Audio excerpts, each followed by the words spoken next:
The biggest issue with that shoot was that when I was in the coffin with all the bugs, they gave me the wrong kind of worm. So the worms that they gave us, they're not supposed to bite. And they gave us ones that bit. So the back of my legs, I might still have scars, but they were like boring into the back of my legs and they're so bloody. Oh, no. It was like, it sucked. But it was worth it because it turned out so cool.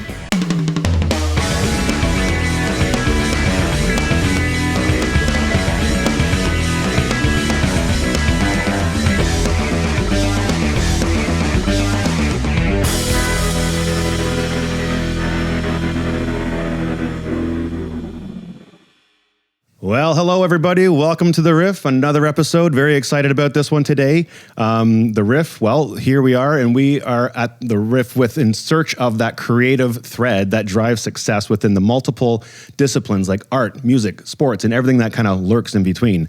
We have our foodie section today, and that is sponsored by mytoronto.ca. And even Jeremy and I don't even know what we're going to be eating, so that's always a nice kind of surprise. So make sure you stick around for that. And mytoronto.ca is your source for exploring Toronto like a local.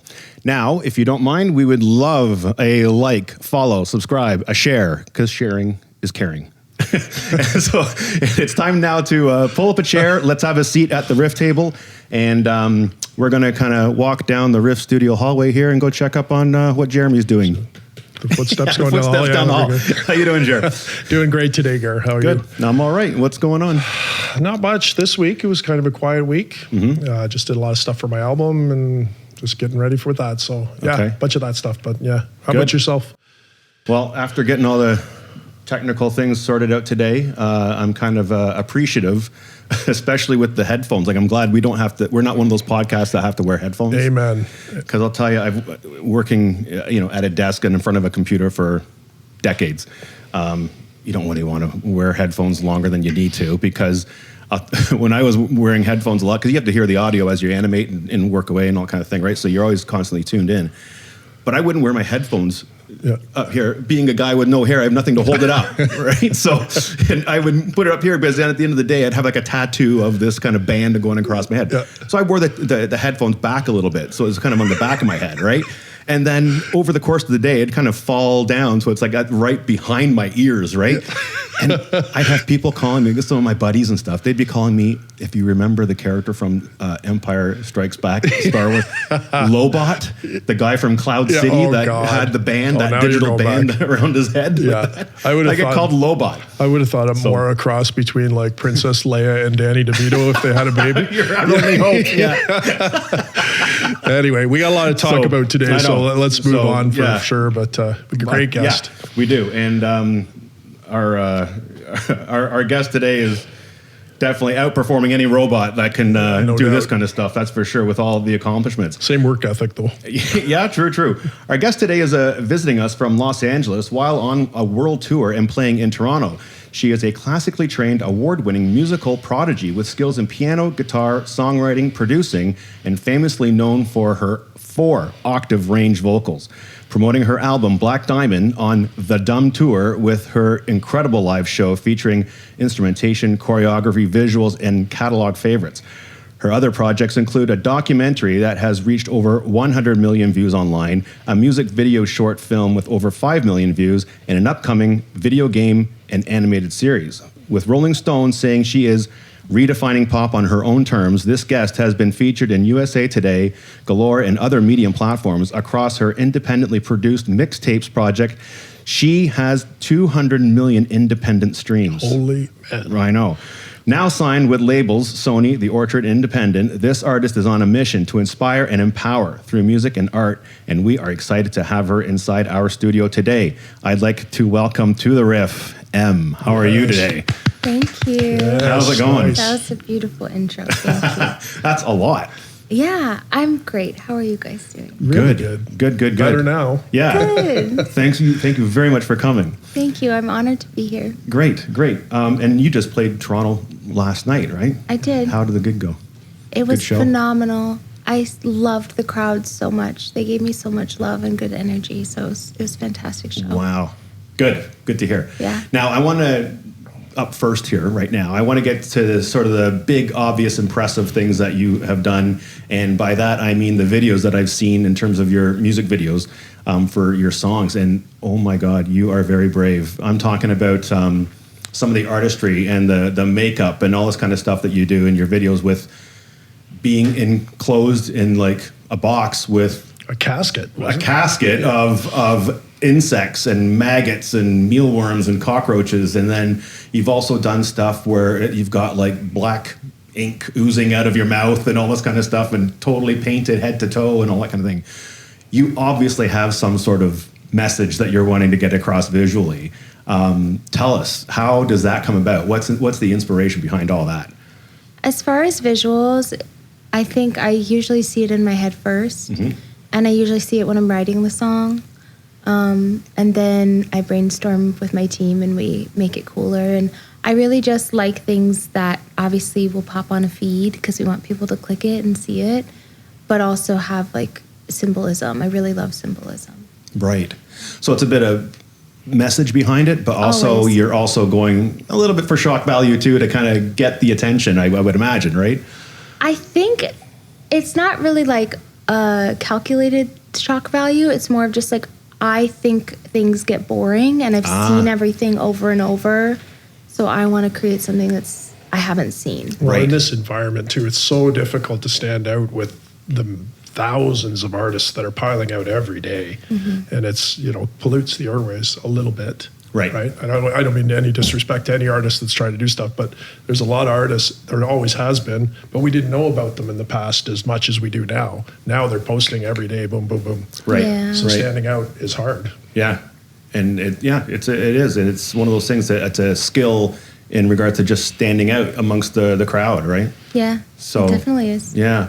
Now let's go back. Let's go back to your upbringing as a child in terms of where did you grow up? And I've been told that your father was an opera singer, yes, and your mom was a talented harp player. Yes. Right. Yep, they're professional classical musicians, and I grew up in Traverse City, Michigan. So it's a town of about 14,000. Well, when I lived there, it was 14,000 people, and now it's a little bigger, which is cool. It's growing. The suburbs have expanded.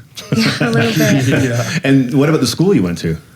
Oh, I was homeschooled quite a bit, and then I left. I went to public school for a short time, and then I ended up leaving before high school to move to New York and start doing music. That was before high school. It was like right at the beginning, Right. yeah. So I was kind of back and forth for a little bit, and then I switched to all online and graduated early online. Right Wow. on. And I was told that you do 12 hours a day was not uncommon for practicing piano.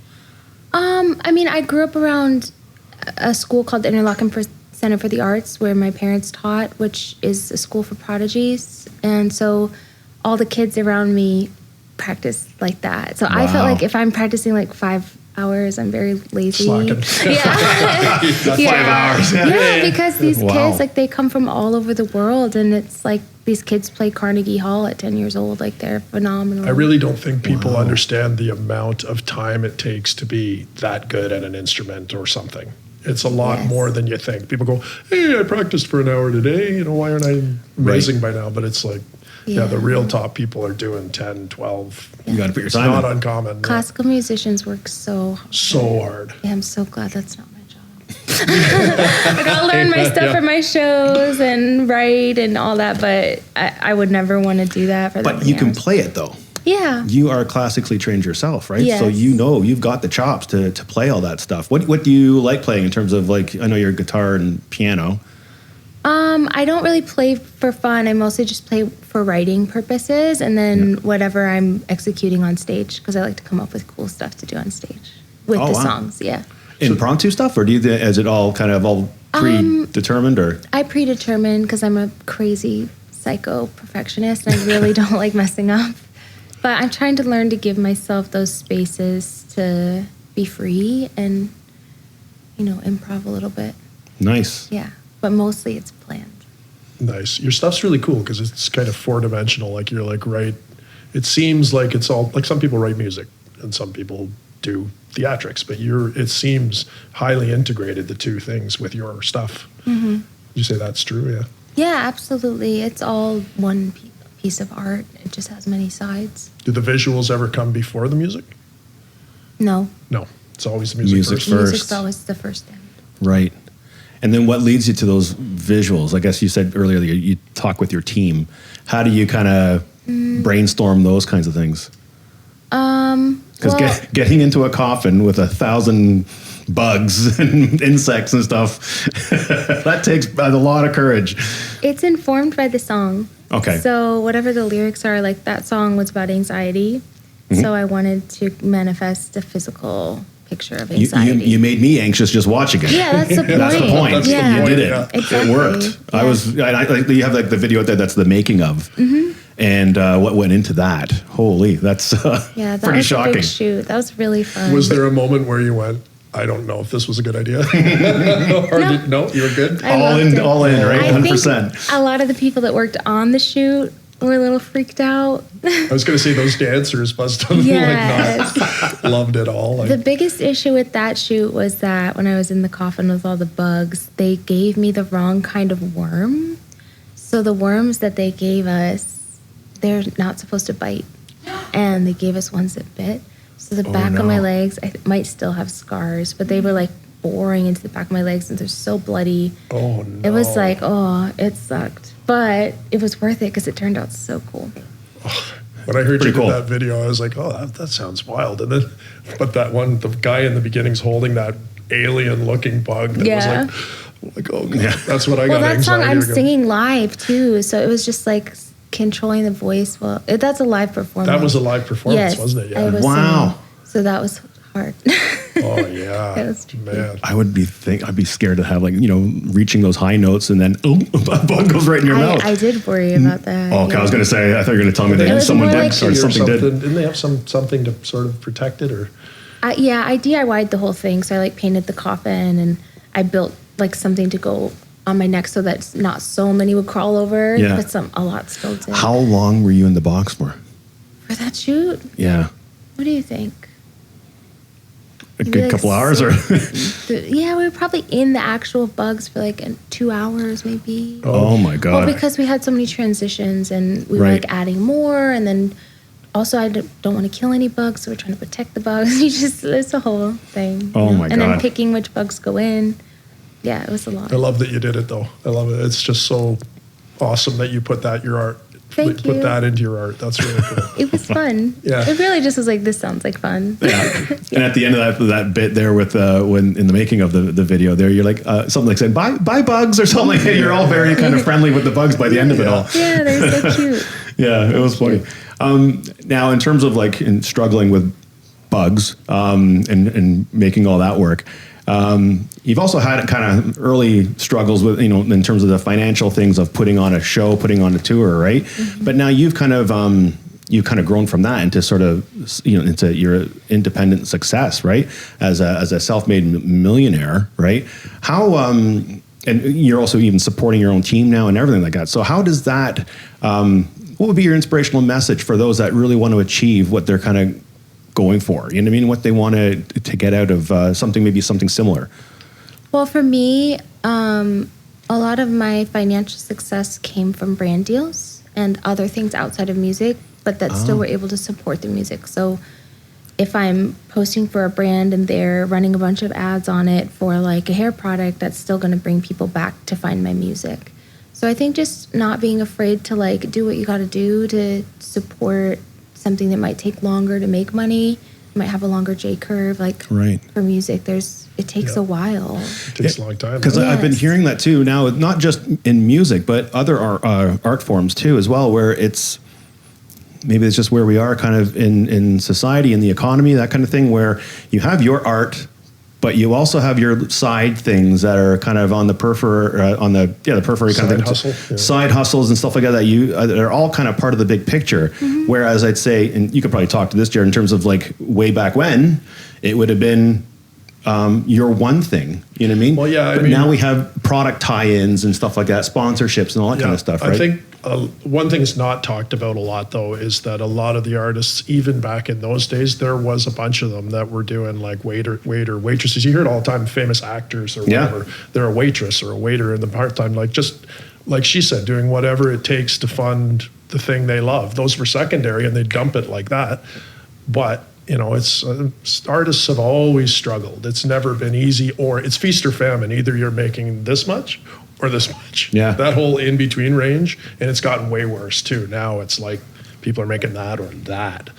But It's back then it tricky. was better. You could make a little bit of money. Like bands were getting, at least they were getting. You could make a living. Like when I graduated high school, if you joined like a tribute band or something like that, you could make a comfortable living doing that. That's long over now. Like so you have to do things like hair products and whatever it takes.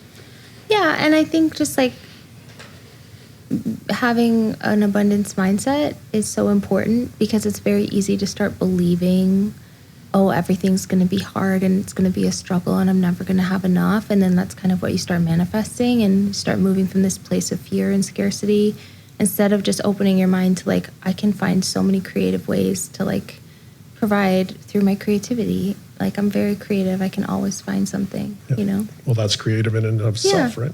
Yeah. Right. I like that, because I know prior to the show, you were touching on the manifestation of things, right?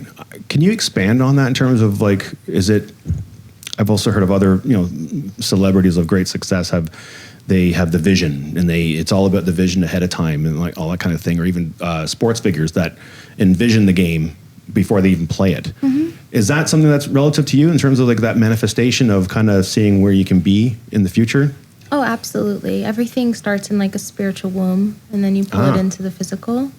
So whatever's kind of growing there is what will end up manifesting, I think, in That's this the old follow your dreams thing, right? Like, you got to have the dream in the first place. Yeah. Right? Of course. Yeah, you can't manifest if you can't see it. Yeah, you need the map. How true. Or else you don't get there. Yeah. Mm-hmm. And then from there, like, you are now signing on to labels. Yeah. Right? So how does that? Does it go from your own independence now not to going with partnering up with a label?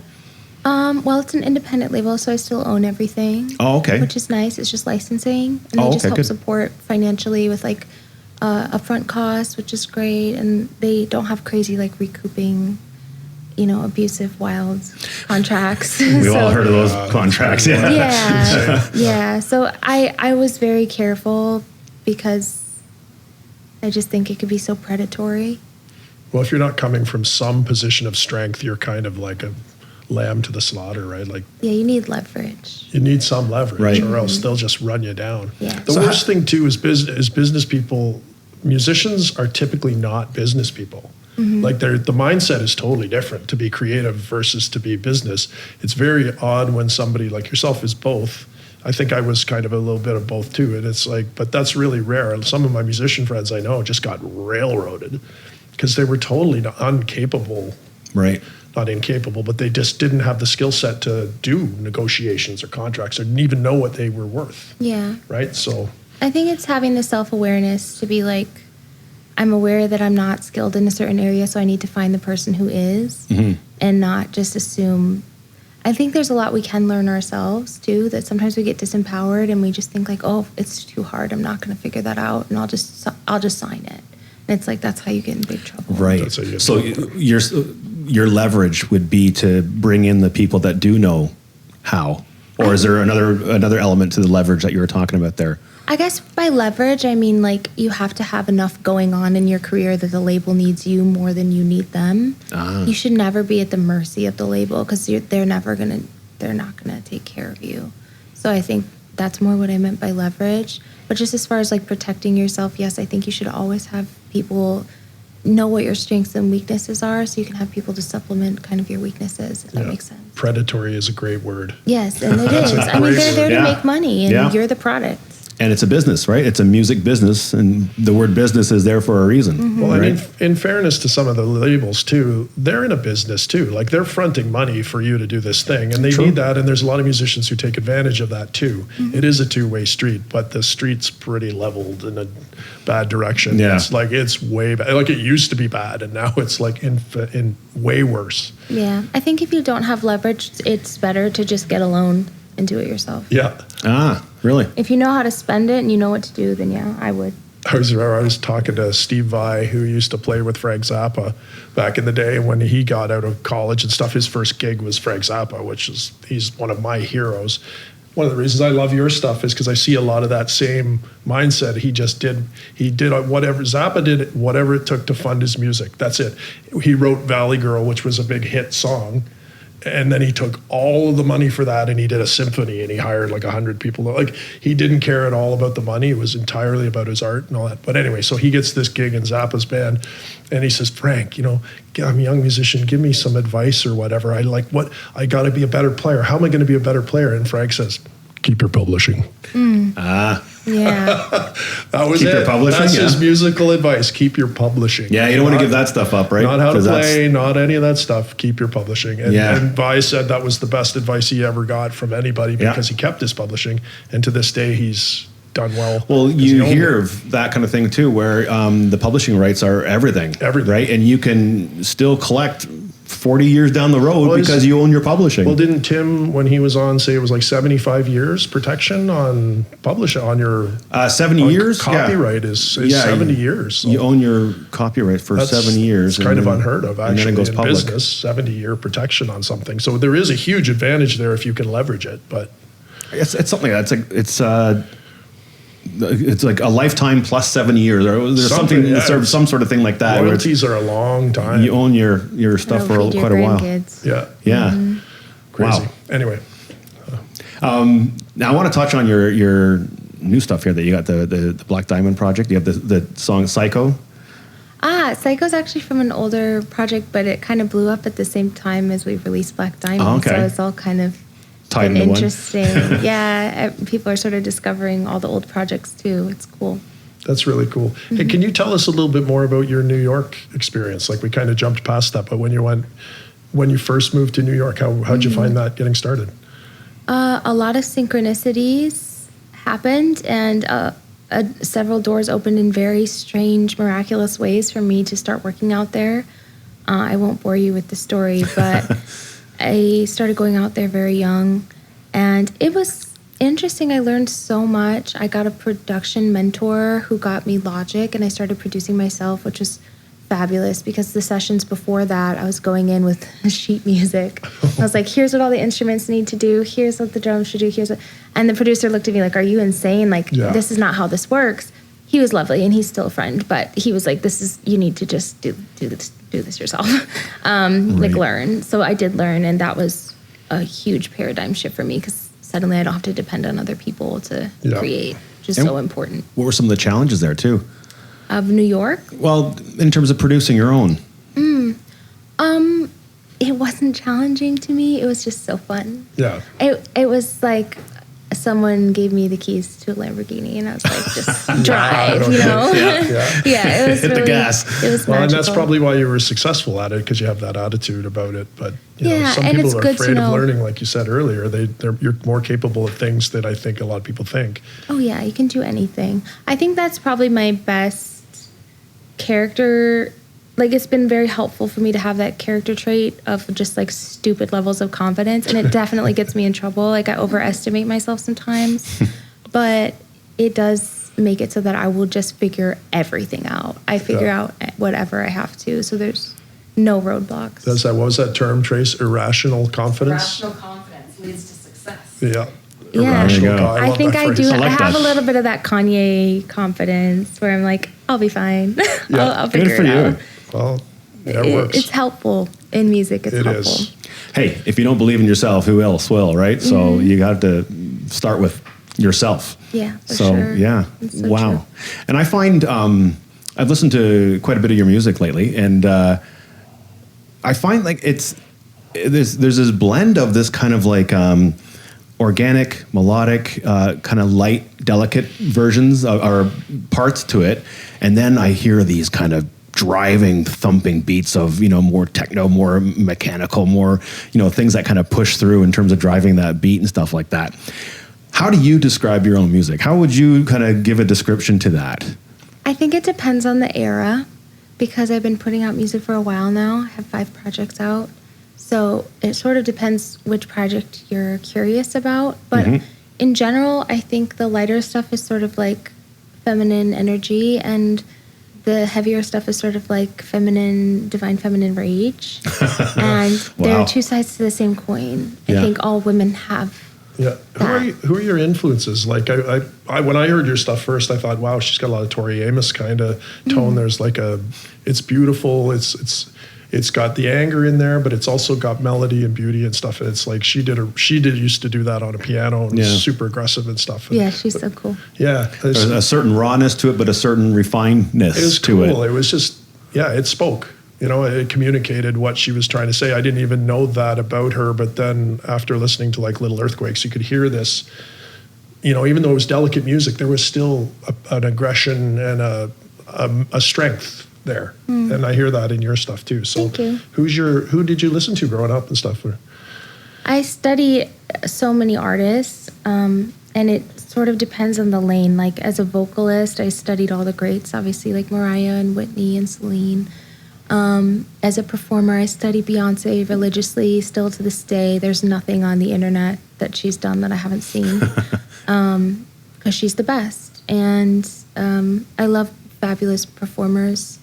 And then as musicians, I grew up obviously studying the women that I could look up to, like Alicia Keys, a lot of R&B women, so many incredible, iconic Black women that I've studied. Like I feel like the majority of my inspiration has all been Black women, and I just idolize them so much. So how does that come into the music then? I think hopefully I absorbed like some of their depth and soul. That's always my goal. And my first camp in New York City, my first like camp that I worked with was part of Alicia Keys' camp. So I got to be around the most incredible women and the most incredible musicians. Like they were phenomenal musicians. So yeah, I'm just very grateful that I've gotten to learn from so many great women. But mostly I study women.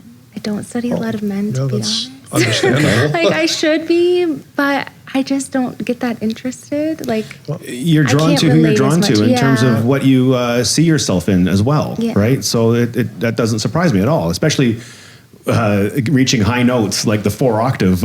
Wow, how did you discover all that, or when was the early signs of these notes that you can incredibly reach? It's funny because as singers, like at least in classical music, it's just like, oh, okay, that's cool. Like nobody really thinks much of it. Like in classical music, that's called a coloratura, and there's like a few people that do it in opera, but it wasn't anything special, really. Yeah, it's just tool, like, oh right? yeah, that's cool that you can do that. But it's funny because normal people like flip out about it. So how annoying is it though? Like you do all this beautiful work and you do study it and you do all that, and then some idiot, hey, I bet you that's auto-tune, like all that garbage. I notice you address that online, and it's like I do. You seem to have more patience than I do for responding to people like that who say such clearly ignorant stuff, and it's like, oh dude, come on. Like I understand why they think that, because so much is faked now. Yeah, right. And I understand why. Like if I'm singing to a stadium every night, traveling the way I'm traveling now, and have that many phones on me, I understand why someone would be like, let me pre-record this really hard part for the days I have bronchitis. Like I get it. Right. I understand.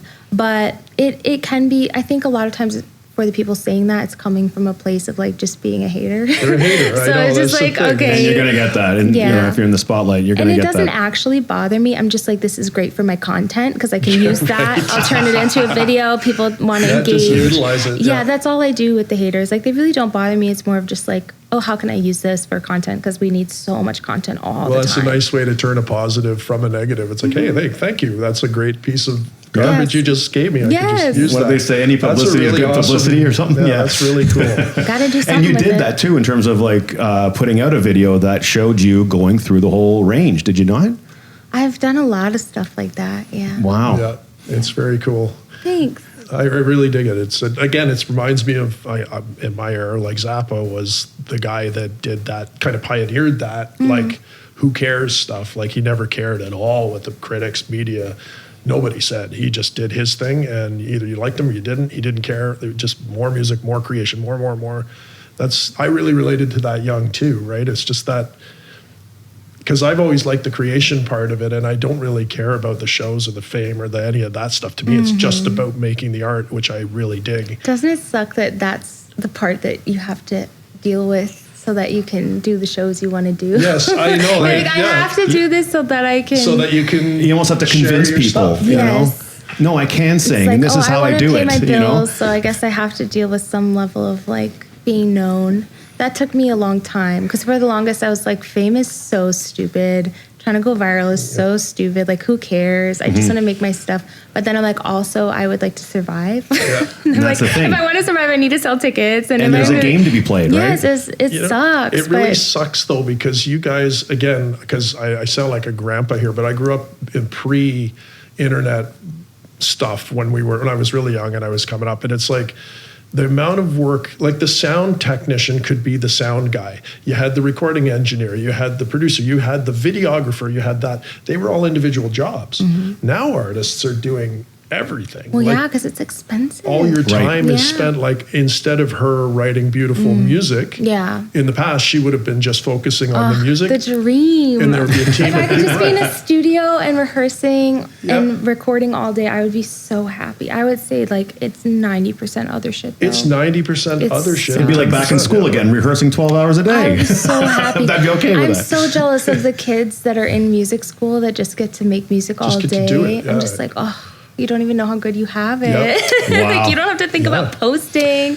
Well, you don't have to think about any You mentioned how you were influenced by some of the big singers and stuff like that. You're talking about, you know, if you could maybe influence maybe younger people or whatever, would that be something that you would be, or you consider in terms of when you're out on the road or putting out the next album? Like, do you consider yourself as someone that could be influential to the next group, you know? I hope someday I'm good enough that, yes, people would study what I'm doing, but I don't feel like I'm there yet by any means, no. I don't think anyone ever feels they're there. It's I don't either. I talked to my city, friend. He's one of the best bassists in the world. He's in his 70s, and he was like, he gave me 2 amazing pieces of advice. The first one, he was like, remember that what you're doing is invisible. Like, you are creating something invisible. Sound is invisible. Like, you're working on a spiritual plane with what you do. And I thought that was so deep. Interesting. I just never thought about that before. I was like, that's so true. Like, we're working with invisible energy. It's so powerful. That was side note. And then the other thing he said was like, nobody ever thinks that they're good.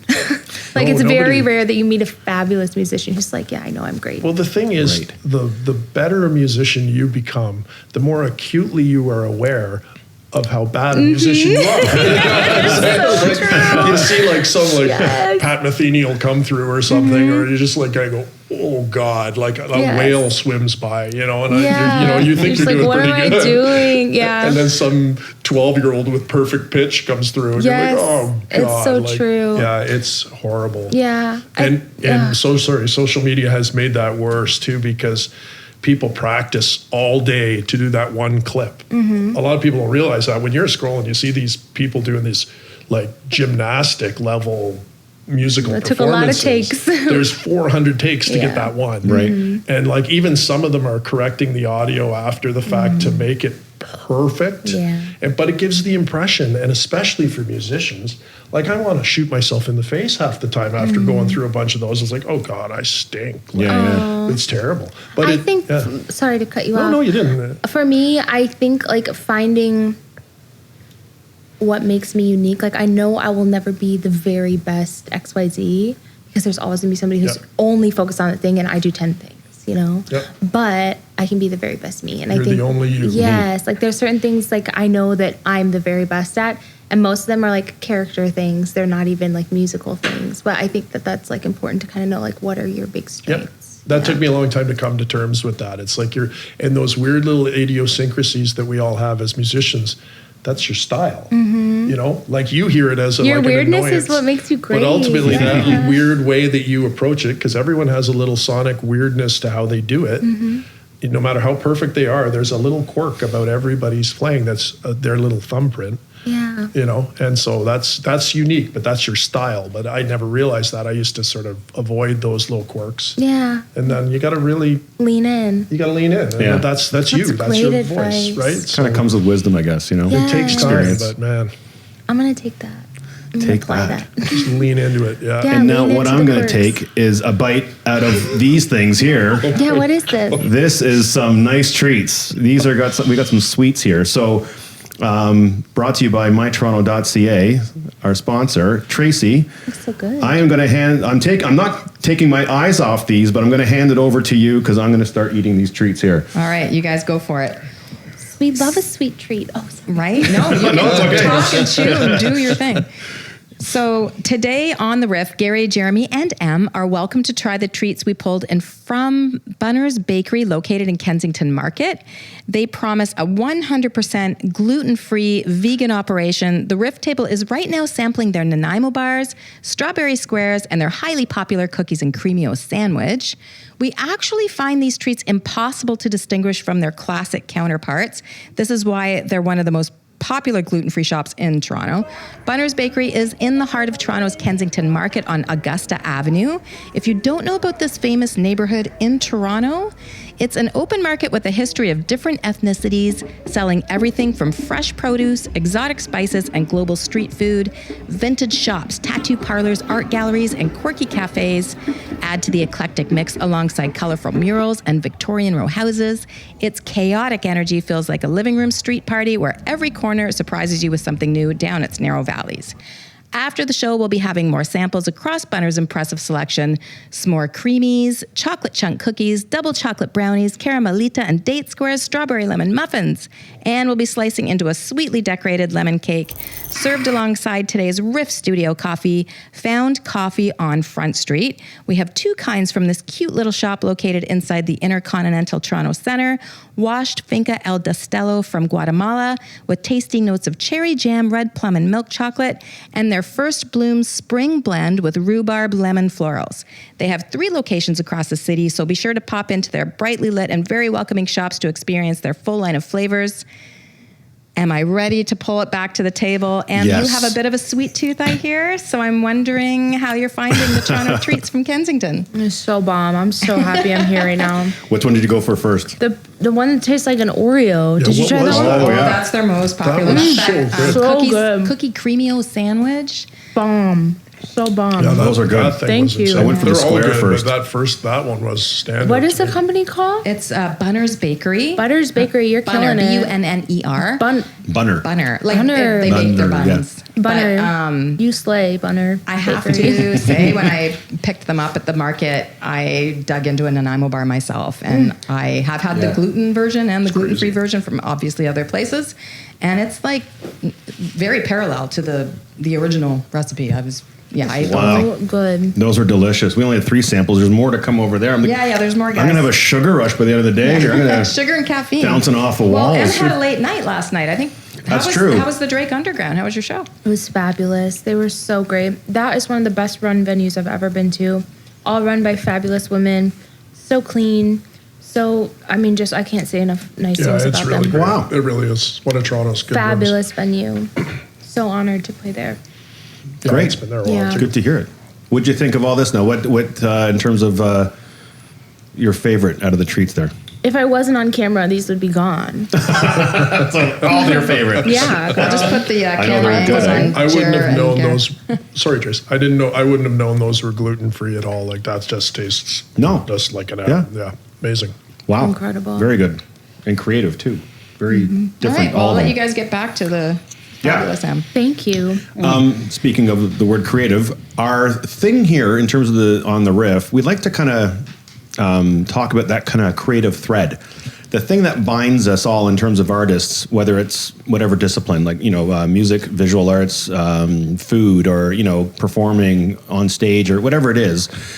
What is it? What's that thing that kind of is the driving force that I call it the kind of the artwork? Where is the artwork for you? Is it being on stage and performing and getting the vibe from an audience? Is it in the production studio putting the songs together, or is it writing it, like having a guitar in your hand and coming up with it? Where are those brushstrokes for you that make that creative thread, that driving success that pushes you, it launches you into something more? Like, where's the magic for me? Pretty much. You said it in a lot better way than I said. I went on and on and on. You just said, like, where's the magic? I want to make sure I understand your question. No, for sure. That's exactly it. Where does the magic lie for you? In the moments that I am in flow, where I lose consciousness. Beautiful. And you're just like an open vessel. My friends that are fabulous musicians, so much better than me, they call it transcendence. And they're like, if you catch like one transcendent moment on stage, you are like in good shape, or one or two during a show, or in a session, or writing, like where your brain just turns off and you're just totally channeling and flowing, like just something bigger is just happening. I think when you disappear, do you know what I mean? Yep. And you just become the vessel. I've got goosebumps listening to you right now in terms of how you're describing that. That's it. Like when you're in the zone and stuff's working. Yeah. And you forget you're painting, or you forget. Right. You forget, and hours you lose go by time. or whatever. If it's a live performance, you know, then you and the people on stage know this is working, right? And you all come off with that rush of you can feel it. It worked. You can feel it. A great, one of my idols, Steve Morse, one of great guitar players, he always said, he goes, you have to learn everything so that you can forget it all and just play. Yes, it's so true. And that's so true. It's like the more, chef, for example, has to learn all that stuff, all the different flavors, all that stuff, so that they can eventually just create, and they just do it, and they just know. When you're grabbing a paintbrush, you know the right one, the right color, how do I blend that? You don't even think anymore. Yes. And this is why we practice our scales. This is why you practice your nonsense, so that when your brain says do that thing, you just kind of can hear it and you just go, and that's when you play your best too. Yes. Yeah. It's just like being a sharpened tool in the hand of the creator. Like you just want to keep your tool sharp so that you can just be used and when listen. the time comes. Big ears, just listening and and then being open to things coming your way too as well, right? Don't be so set in your ways where you kind of, you think you're doing something like this. Someone might have a suggestion that just throws a wrench into what your plan was, but it works. There's something new and fresh there too as well that could happen, right? Yeah, that's so true. I'm so bad at that. When you're, just curious question. When you're tracking stuff, where you're doing your production and you're tracking, how often do you find it's your first or second take that's the one that you keep? Versus, those times when you're working on a line and you're trying to get it out and you end up doing like 10, 7, 9. I know for me and a lot of people I've spoken to, you usually go back to your first or second go, and that's usually one that has the most life and heart in it. It's like the more you think about the part, the more your brain starts forcing it. Yes. Because it's not really coming from flow anymore. It's coming from your own ego and your own brain and your you start self-editing. You're like, oh, that was too high there. I should go down a bit there. Okay, make sure you do this. But maybe that was what made it like soulful. Yeah. And you missed it because perfection can kill the vibe so fast. Yeah, right. Like I've seen performers that are technically perfect and they're so boring compared to people who just like they're a little bit out of tune and their hair is falling out and like stuff's going wrong, but it's like so raw and just hits you like at a soul level, so different. That's the magic. Yeah, which we love perfectionism, but sometimes it kills the magic. Yeah.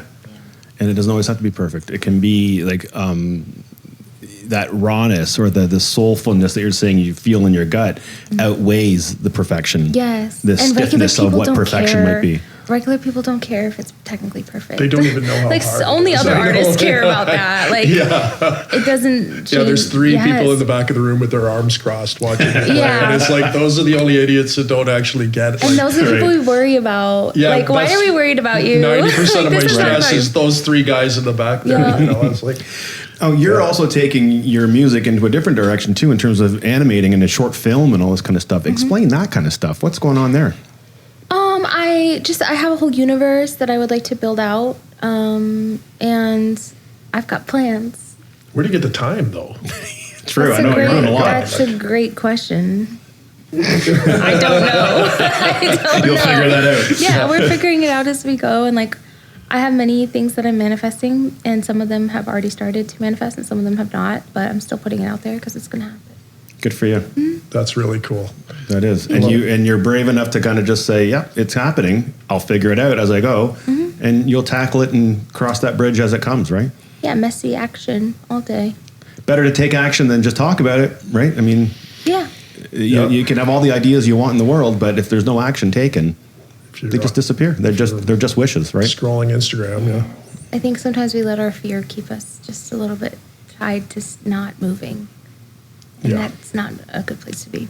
Right. How do you find the device thing with devices are so distracting and so addictive, and so it's so hard. Like, how do you balance that? I mean, I feel fortunate I didn't grow up with that distraction. Thank you, because now, man, dude, if I grew up now, I don't know how you do it. Yeah, I can't imagine trying to master an instrument with my phone going off every 2 seconds. Yeah. I'm so glad I didn't have that for so many years. You didn't grow up like that either, I guess. No, your parents are probably pretty on that, I bet. Yeah, and it was like a little bit, I was older when the phones became a thing. So it was like, luckily I got most of my practicing done in early childhood. Yeah. Before that was ever a thing, and I didn't have an iPad.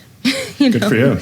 So I feel like the young people that, maybe not so much today, because I think a lot of young people are very aware of it now, but the last 10 years or so, they were kind of like a science experiment. Yeah. For handing somebody an addictive device, and they just let it roll. Yeah. And there's a generation of lost kids out there that are just so like it's an addiction. It's bad. It's just so horrible for your dopamine and how are you?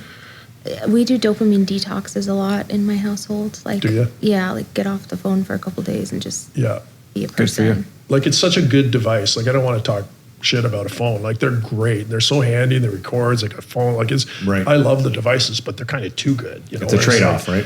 There is a time when you need to put it away, I think, especially as an artist. You need to, that's anti-art to me. Yeah, and it's okay to be bored. Yes. Because boredom leads to things. That's so true. It's rocket Isn't fuel. it? Like, it's one of those things where kids don't get to be bored now, or, even adults. I'll throw adults in there too. We don't get to be bored anymore because this phone is constantly soothing us. Yeah. Right? A lot of parents fight it too, though. Oh, yeah. I'm sure they do. They fight boredom. Like, you can see them going, my children are bored. I'm like, dude, this is when they'll learn a guitar. Or, that's when they figure out what they love. Right. And, you need to be bored. True. So I don't know how our younger artists do that. We're pretty good because, again, my patterns were kind of set. So, but man, doing all the work you do. It's hard. I'm just looking at the time here, and we're getting close to time. And I wanted to mention, so you have your new project coming out, or it's already out? Black Diamond is out. Is out. Yes. And you're on tour. I love how you guys say out. About. How Canadian of us, eh? Oh my goodness. I love it. It makes me happy every time. How do you say it? Out and about. There's out that's what I said. Out. No, out. I'm saying out. About. It's so cute. No, I love it. My jaw feels like it's coming out here. Out. Really? Yeah, I love it. It just makes me laugh every time. Oh, that's so funny. Sorry. Side note. I love it because that's hilarious. Because we've made commercials out of that kind of thing. Like, you hear that in American Canadian kind of thing where we always say out and about kind of thing. It's like, do we sound like that? We don't sound like that. But now you're pointing it out. We do. And guess what? We do sound like that. So, and I say A. I know I say A all the time. I'm from northern Michigan, so we're not that far from y'all. Yeah. You're almost Canadian. Yeah, almost. Like my accent was really strong growing up. I don't really have it anymore, but yeah.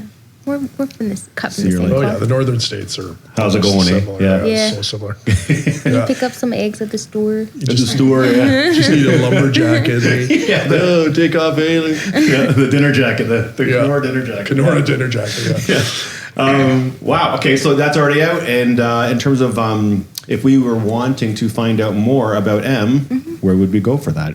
You can go to my social media. It's EMM in real life. EMM, or at EMM in real life. Yeah. Okay, and then you're also on Linktree.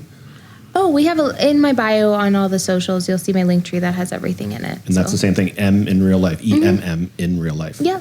Excellent. It'll all be in the caption as well. And we have it in our show notes down too there. as well. Sweet. Well, listen, M, thank you very, very much for coming on to the show today. Thank you. I hope you enjoyed the treats. They were good. I did. Really, I'm very excited. And I got to say, sleep. I'll be honest here, full transparency. When we booked this, a while ago, right? Yeah.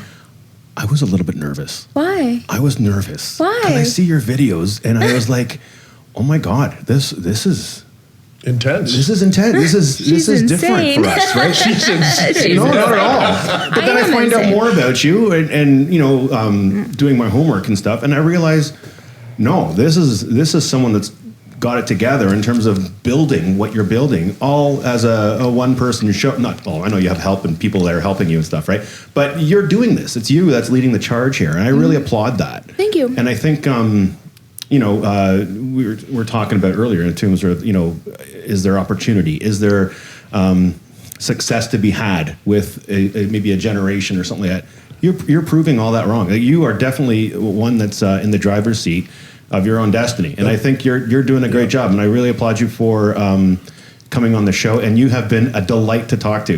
That's a great way to put that, though. Before we close that off, I love that. Like you have the courage to lead and let the fans follow. You know what I mean? They're like, you're setting the tone, you're making the decisions, you're driving the bus.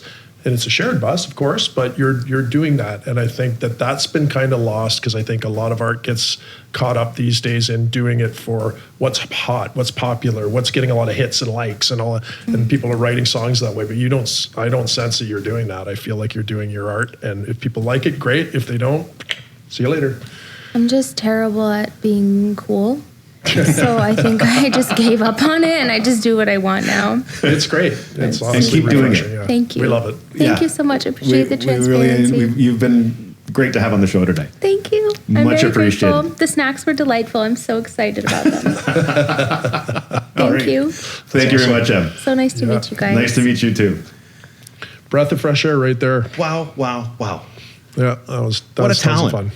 Yep. Fantastic. Crazy. And great to hear that. What I got from it, the blend of artistry and I'll throw like independent business happening there. Amazing. How you can juggle it. Yep. Yeah, having to find the time, that's another thing, but doing that and that's taking a rare action. trait, too. And I liked how you said, like, leading the bus, like, or taking charge of that and really driving it forward. Yeah.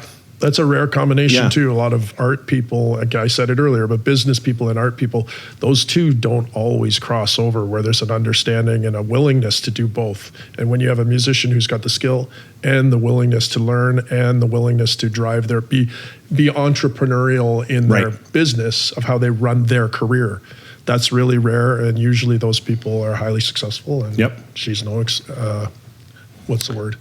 No exception. Exception. Thank you. And I think our show just inched up the waterline once again. That, eh? See? So a thank you to Em. Amazing. Fantastic. All right, Jarrett, anything else to add? No, I'm good. That's a lot to digest. Okay. Yeah. Thank you to our sponsors, mytoronto.ca. Fantastic sweets. We liked the treats. There's more to eat. Oh my God, I'm going to be in a sugar coma later on.